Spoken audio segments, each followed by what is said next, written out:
साल 1857 ये सिर्फ एक साल नहीं है। ये भारतीय इतिहास का वो भूचाल है जिसने दुनिया के सबसे ताकतवर साम्राज्य ब्रिटिश एम्पायर की जड़ें हिलाकर रख दी थीं। ये एक ऐसी कहानी है जो आज भी हमारे जहन में जिंदा है। तो सवाल यही उठता है कि आखिर ये था क्या? क्या ये महज कुछ नाराज सिपाहियों का गुस्सा था, या फिर ये पूरे देश के सीने में दबी हुई आज़ादी की वो पहली चिंगारी थी जिसने एक महासंग्राम का रूप ले लिया? देखिए, इतिहासकार आज भी इस पर बहस करते हैं। तो चलिए, आज इस पूरी कहानी को परत दर परत खोलते हैं और समझने की कोशिश करते हैं। आज की इस पड़ताल में हम इन 6 हिस्सों से गुजरेंगे।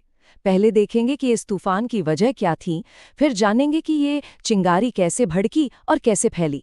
इसके बाद हम देखेंगे कि अंग्रेजों ने इसका जवाब कैसे दिया और इस घटना ने भारत की किस्मत को हमेशा के लिए कैसे बदल दिया। और आखिर में हम उसी सबसे बड़े सवाल पर लौटेंगे, ये विद्रोह था या क्रांति? एक बात साफ समझनी होगी, 1857 का ये संग्राम कोई अचानक हुई घटना नहीं थी। नहीं, इसके पीछे लगभग 100 सालों का दबा हुआ गुस्सा, अपमान और शोषण था, जो एक ज्वालामुखी की तरह अंदर ही अंदर सुलग रहा था और बस फटने को तैयार था। और इसकी शुरुआत हुई सहायक संधि जैसे मीठे जहर से। ये अंग्रेजों का एक ऐसा जाल था जिसमें भारतीय राजाओं को अपनी ही हिफाजत के लिए उन पर निर्भर होना पड़ता था। अंग्रेज कहते थे, अरे आप अपनी सेना हटा दीजिए, हम हैं ना आपकी रक्षा के लिए। लेकिन इस रक्षा के बदले वो राजाओं की आज़ादी और उनका पैसा दोनों ही धीरे धीरे छीन लेते थे।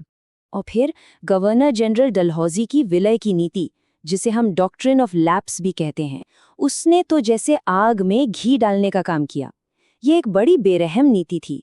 इसके तहत अगर किसी राजा का अपना कोई बेटा नहीं होता तो उसका राजपाट, उसकी पूरी रियासत सीधे सीधे कंपनी के कब्जे में चली जाती थी। और इसका असर देखिए, एक के बाद एक सतारा, झांसी, नागपुर जैसे कई बड़े बड़े राज्य इसी नीति की भेंट चढ़ गए।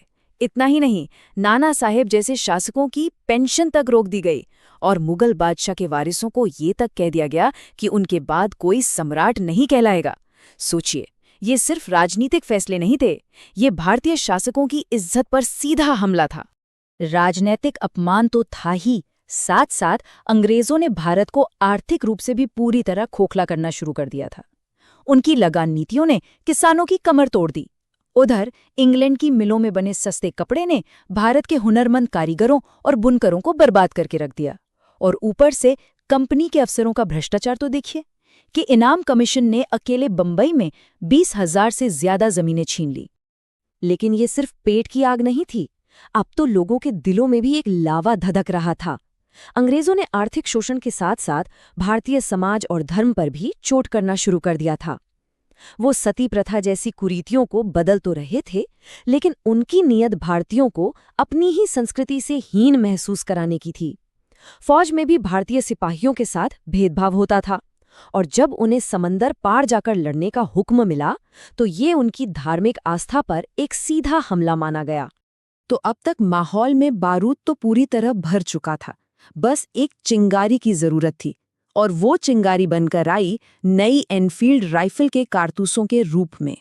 हुआ यूं कि सेना में एक नई राइफल आई, एनफील्ड P53। इसके कारतूस को बंदूक में भरने से पहले दांतों से खींचकर खोलना पड़ता था। और ठीक इसी वक्त फौज में एक खबर आग की तरह फैल गई कि इन कारतूसों पर गाय और सुअर की चर्बी लगी है। अब देखिए, गाय हिंदुओं के लिए पवित्र थी और सुअर मुसलमानों के लिए हराम। बस इस एक अफवाह ने हिंदू और मुसलमान दोनों सिपाहियों के दिलों में एक जबरदस्त तूफान खड़ा कर दिया। इस अपमान के खिलाफ उठने वाली पहली बुलंद आवाज थी मंगल पांडे की। 34th बंगाल नेटिव इन्फेंट्री के इस जांबाज सिपाही ने साफ ऐलान कर दिया कि वो अपने धर्म को भ्रष्ट नहीं होने देगा। उनका ये कहना सिर्फ एक इनकार नहीं था, ये अंग्रेजी हुकूमत के खिलाफ एक खुली चुनौती थी। और इसके बाद घटनाएं बहुत तेजी से घटीं। 29 मार्च को मंगल पांडे ने बगावत की तो 8 अप्रैल को उन्हें फांसी दे दी गई। अंग्रेजों को लगा कि उन्होंने बगावत की इस आवाज को हमेशा के लिए दबा दिया है, लेकिन ये आग बुझी नहीं बल्कि और भड़क गई।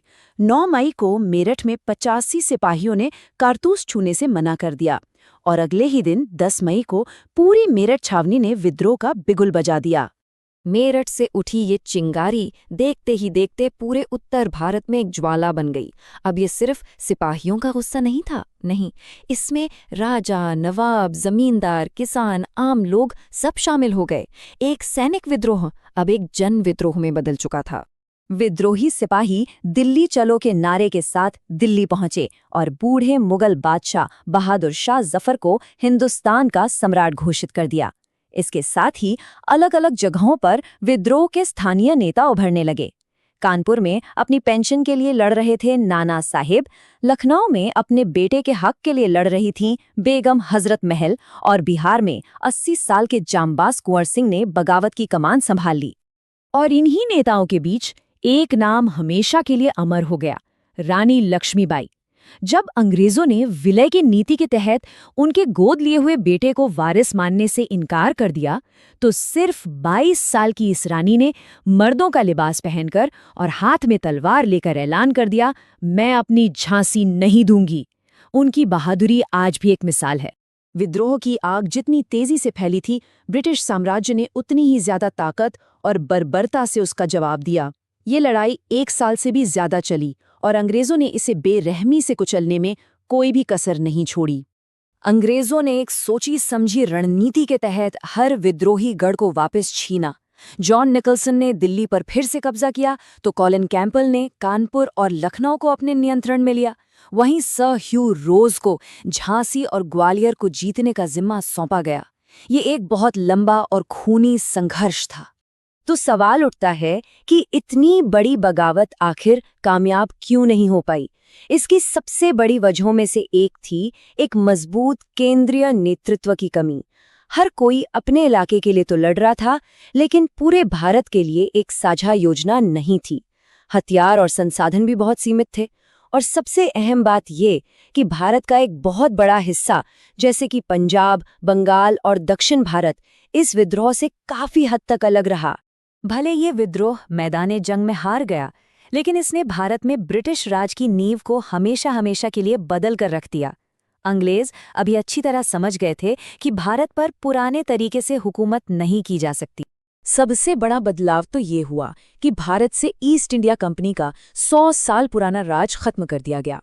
ब्रिटिश संसद को ये एहसास हो गया कि एक व्यापार करने वाली कंपनी पर एक पूरे साम्राज्य को चलाने का भरोसा नहीं किया जा सकता। अब भारत पर सीधे इंग्लैंड की महारानी का शासन हो गया और गवर्नर जनरल वाइसराय कहलाने लगा, जो सीधे क्राउन को जवाब देता था। दूसरा बड़ा बदलाव सेना में किया गया। अंग्रेजों ने अपनी फूट डालो और राज करो की नीति अपनाते हुए सेना को जाति और धर्म के आधार पर बांटना शुरू कर दिया। भारतीय सैनिकों की संख्या कम करके यूरोपीय सैनिकों की संख्या बढ़ा दी गई और तोपखाने जैसे जरूरी हथियार तो पूरी तरह से अंग्रेजों के हाथ में रखे गए, ताकि भविष्य में कोई सिपाही दोबारा बगावत करने की हिम्मत भी ना कर सके। और अब हम लौटते हैं अपने उस शुरुआती और सबसे बड़े सवाल पर। 1857 की इस महान घटना को आखिर क्या कहा जाए? एक सिपाही विद्रोह या फिर भारत की आज़ादी का पहला संग्राम? देखिए, इस पर राय हमेशा से बंटी रही है। जॉन लॉरेंस जैसे ब्रिटिश इतिहासकार इसे सिर्फ एक सैनिक विद्रोह कहकर इसकी अहमियत को कम करना चाहते हैं। वहीं दूसरी ओर वीडी सावरकर जैसे राष्ट्रवादी विचारकों ने इसे भारत का प्रथम स्वतंत्रता संग्राम कहा, ताकि इससे आज़ादी की लड़ाई के लिए प्रेरणा ली जा सके। सच शायद इन दोनों के बीच में कहीं है। तो आखिर में हम ये कह सकते हैं कि 1857 का महासंग्राम भले ही अपने मकसद में कामयाब न हुआ हो, लेकिन ये हारा नहीं। इसने पूरे भारत के लोगों में पहली बार एक साझा दुश्मन के खिलाफ एक होने का एहसास जगाया। इसने उस राष्ट्रीय चेतना को जन्म दिया जिसने आगे चलकर गांधी, नेहरू और पटेल जैसे नेताओं को प्रेरित किया। ये सिर्फ एक बगावत नहीं थी, ये एक जागरूकता थी, स्वतंत्रता की पहली दस्तक। और 1857 की वो गूंज आज भी हमें याद दिलाती है कि आज़ादी की लौ अगर एक बार जल जाए तो उसे कोई तूफान बुझा नहीं सकता।